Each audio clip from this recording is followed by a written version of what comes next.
ओम श्री गणेशाय नमः। हरे कृष्णा। कार्तिक मास महात्म्य कथा अध्याय 11। एक बार सागर पुत्र जलंधर अपनी पत्नी वृंदा सहित असुरों से सम्मानित हुआ सभा में बैठा था। तभी गुरु शुक्राचार्य का वहां आगमन हुआ। उनके तेज से सभी दिशाएं प्रकाशित हो गईं। गुरु शुक्राचार्य को आता देखकर सागर पुत्र जलंधर ने असुरों सहित उठकर बड़े आदर से उन्हें प्रणाम किया।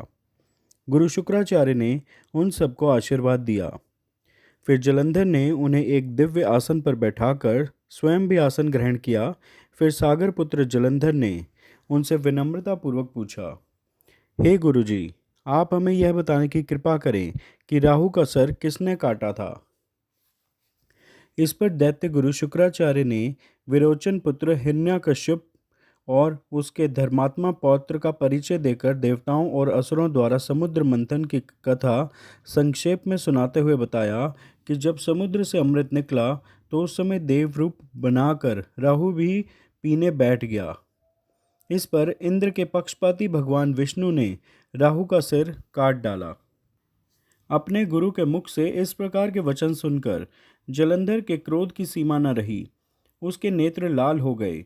फिर उसने अपने धस्मर नामक दूत को बुलाया और उसे शुक्राचार्य द्वारा सुनाया गया वृतांत सुनाया। तत्पश्चात उसने धस्मर को आज्ञा दी कि तुम शीघ्र ही इंद्रपुरी में जाकर इंद्र को मेरी शरण में लाओ। धस्मर जलंधर का बहुत आज्ञाकारी एवं निपुण दूत था। वह जल्द ही इंद्र की सुधर्मा नामक सभा में जा पहुंचा और जलंधर के शब्दों में इंद्र से बोला, हे देवता धाम, तुमने समुद्र का मंथन क्यों किया और मेरे पिता के समस्त रत्नों को क्यों ले लिया। ऐसा करके तुमने अच्छा नहीं किया। यदि तू अपना भला चाहता है तो उन सब रत्नों एवं देवताओं सहित मेरी शरण में आ जा, अन्यथा मैं तेरे राज्य का ध्वंस कर दूंगा। इसमें कुछ भी मिथ्या नहीं है। इंद्र बहुत विस्मित हुआ और कहने लगा, पहले मेरे भय से सागर ने सब पर्वतों को अपनी कुक्षी में क्यों स्थान दिया और उसने मेरे शत्रु दैत्यों की क्यों रक्षा की। इसी कारण मैंने उनके सब रत्न हरण किए हैं। मेरा द्रोही सुखी नहीं रह सकता, इसमें संदेह नहीं। इंद्र की ऐसी बात सुनकर वह दूत शीघ्र ही जलंधर के पास आया और सब बातें कह सुनाई। उसे सुनते ही वह दैत्य मारे क्रोध के अपने ओष्ठ फड़फड़ाने लगा और देवताओं पर विजय प्राप्त करने के लिए उसने उद्योग आरंभ किया। फिर तो सब दिशाओं पाताल से करोड़ों करोड़ों दैत्य उसके पास आने लगे। शुंभ निशुंभ आदि करोड़ों सेनापतियों के साथ जलंधर इंद्र से युद्ध करने लगा। शीघ्र ही इंद्र के नंदन वन में उसने अपनी सेना उतार दी। वीरों की शंख ध्वनि और गर्जना से इंद्रपुरी गूंज उठी। अमरावती छोड़ देवता उससे युद्ध करने चले। भयानक मारकाट हुई। असुरों के गुरु आचार्य शुक्र अपनी मृत संजीवनी विद्या से और देवगुरु बृहस्पति द्रोणागिरी से औषधि लाकर जिलाते रहे। इस पर जलंधर ने क्रुद्ध होकर कहा कि मेरे हाथ से मरे हुए देवता जी कैसे जाते हैं। जिलाने वाली विद्या तो आपके पास है। इस पर शुक्राचार्य ने देवगुरु द्वारा द्रोणाचार्य से औषधि लाकर देवताओं को जिलाने की बात कह दी।